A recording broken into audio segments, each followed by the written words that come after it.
Hi guys, आज आज आपल्या ऑफिसला एक खूप छान एक छोटा पाहुणा आलेला आहे. त्याची ओळख करून तुम्हाला देतो. तो खूप भारी आहे यावर का. आता बघा तुला दिसेल. टँग डँग डँग डँग डँग डँग. हाय.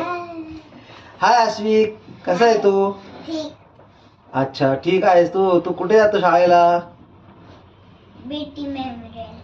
BT memorial. मेमोरियल. वा वा वा. तो खूप लांबून आलेला आहे आपल्या ऑफिसला भेट द्यायला. तो फ्लॅट पाहायला आलेला आहे. तो आपले एक क्लायंट आहे. आताच पहिल्यांदा लहानपणी हो. फ्लॅट घेऊन ठेवतोय, कारण पुढील आता येणाऱ्या काळामध्ये हो. फ्लॅटच्या किमती गगनचुंबी होणार आहे. त्यासाठी त्यांनी आताच निर्णय घेतलेला आहे की मी सेटल व्हायच्या अगोदरच सेटल व्हायच्या अगोदरच तो घर बघून ठेवणार आहे आणि त्याचं लग्न पण करायचं लवकरच. त्यासाठी तो स्वतःसाठी फ्लॅट बघत आहे.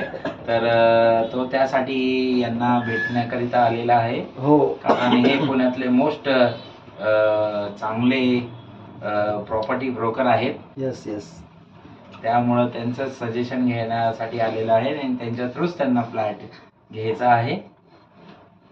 ओके. तर ते आम्हाला छान प्रकारे मदत करत आहेत, आम्हाला फ्लॅट दाखवत आहेत. अश्विक आता फक्त कितवीला आहे अश्विक तू? दुसरी अरे बापरे, फक्त दुसरीला आहे. बघा लक्षात घ्या, दुसरीला फ्लॅट घेतोय आता.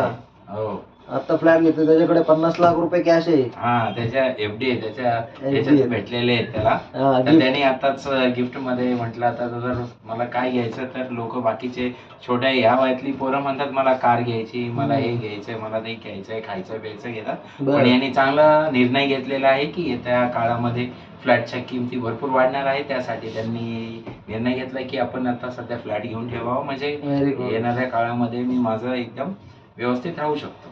Very good. छान.